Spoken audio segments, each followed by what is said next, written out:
शिला के रूप में ब्रह्म के स्वरूप का वर्णन श्री वशिष्ठ जी कहते हैं। राघवेंद्र प्रेममय होने से चिकनी, स्वयं प्रकाश होने से स्पष्ट, आनंदमय होने से मृदुल स्पर्श वाली, अनंत होने के कारण महाविस्तार से युक्त, प्रचुर होने से घन, नित्य विकार रहित एक ब्रह्म रूप महती शिला है। उस महाशिला के भीतर मन कल्पनाओं से अनंत वे सभी भुवन आदि रूप कमल विराज रहे हैं। यहाँ पर मैंने कोई यह अपूप शिला ही दृष्टांत रूप से आपके समक्ष उपस्थित की है, जिसकी महाकुक्षी के भीतर ये सब जगत प्रतीत होने के कारण तो है, किंतु वास्तव में नहीं है। तुमसे उस चिन्मय ब्रह्म रूप शिला का ही मैंने कथन किया है, जिसके संकल्प में ये सारे जगत विद्यमान है। इस सच्चिदानंद रूप ब्रह्म में शिला की जो घनता, एक रूपता आती है, अत्यंत घनीभूत अंगों वाली और पोल से रहित इस सच्चिदानंद घन रूप शिला के अंदर यह जगत समूह कल्पित है। यद्यपि उस चेतन रूप शिला में स्वर्ग, पृथ्वी, वायु, आकाश, पर्वत, नदियां और दिशाएं विद्यमान प्रतीत होती हैं, तथापि उसमें वस्तुतः तनिक भी अवकाश नहीं है। इस चेतन रूप शिला में घनीभूत अवयवों वाला जगत रूपी कमल विकसित हो रहा है। ये यद्यपि उससे पृथक सा प्रतीत होता है, तथापि वास्तव में उससे पृथक नहीं है। श्री राम जैसे पत्थर में चित्रकार की मना कल्पना से शंख, कमल आदि चित्र निर्मित किए जाते हैं, वैसे ही एकमात्र मन की कल्पना से इस चेतन रूप शिला में भूत, वर्तमान और भविष्यत सारा संसार चित्रित किया गया है। प्राकृत शिला में जैसे पुतली आदि वास्तविक से प्रतीत होते हैं, पर वास्तविक है नहीं, अपितु शिला रूप ही है, वैसे ही चेतन शिला में सभी पदार्थ वास्तविक से प्रतीत होने पर भी वास्तविक नहीं है, किंतु चिन्मय ब्रह्म ही है। भीतर स्थित शंख, कमल आदि आकारों से युक्त शिला अनेक रूप से प्रतीत होती हुई भी जैसे घनीभूत एक शिला ही है, वैसे ही कल्पित आकारों से युक्त होकर अनेक आकृतियों के रूप में प्रतीत होता हुआ भी वास्तव में घनीभूत एक ब्रह्म ही है। जिस प्रकार पाषाण शिला के भीतर शिल्पी द्वारा लिखित कमल उस शिला कोश से अभिन्न होने पर भी अपने परिच्छिन्न आकार से युक्त होकर उससे भिन्न सा प्रतीत होता है, उसी प्रकार चेतन के स्वरूप से अभिन्न होने पर भी ये सृष्टि उससे अन्य परिच्छिन्न आकार वाली होकर उससे भिन्न सी प्रतीत होती है, वास्तव में भिन्न नहीं है। वास्तव में ये प्रतीत होने वाले भुवन आदि विकार आदि अर्थों से शून्य ब्रह्म रूप ही है।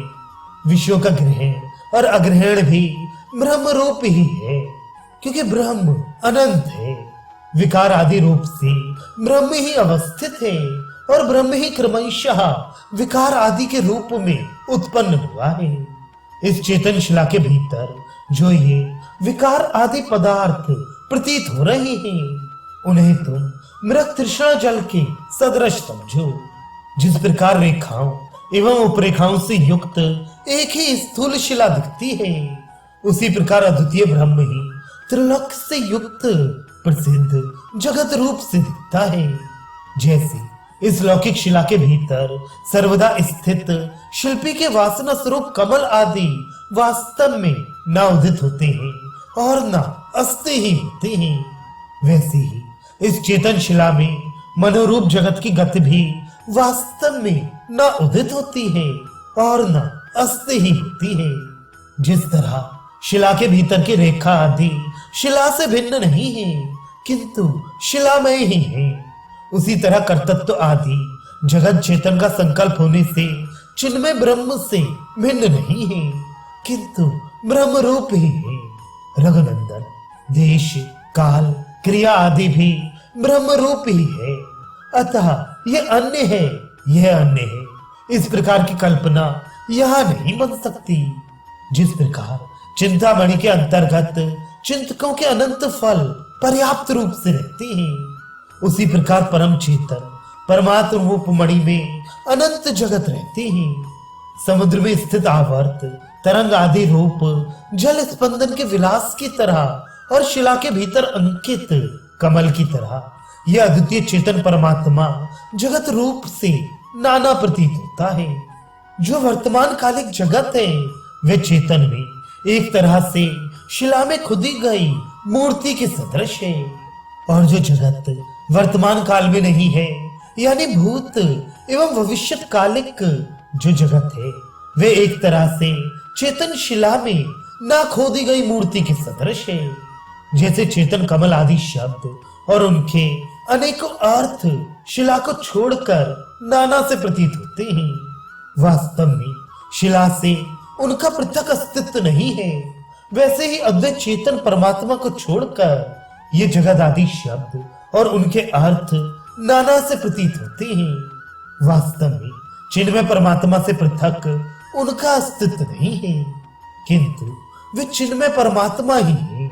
श्री राम मरुमारीचिका मृग की दृष्टि में तो निर्मल जल राशि ही है, किंतु विवेक बुद्धि से संपन्न विद्वानों के स्थल पर सूर्य की किरणें ही पड़ती हुई दिखाई देती हैं। वहां जैसी सत्स्वरूप किरणें ही असत जल राशि के रूप में दिखाई पड़ती हैं, वैसे ही सच्चिदानंद स्वरूप रूप में तुम ही असत जगत रूप से प्रतीत होते हो। वास्तव में तो तुम सच्चिदानंद स्वरूप हो। जैसे सच्चिदानंद घन परमात्मा में उत्पत्ति विनाश का अभाव है, वैसे ही जगत में भी उत्पत्ति विनाश का अभाव है। जैसे सूर्य की धूप से बर्फ गलकर जल रूप ही हो जाता है, वैसे ही मेरु तृण गुल्म मन और जगत आदि सारे पदार्थ परमात्मा के यथार्थ ज्ञान से परम विशुद्ध परमात्मा ही हो जाते हैं। यो ब्रह्म ज्ञानी लोग जानते हैं।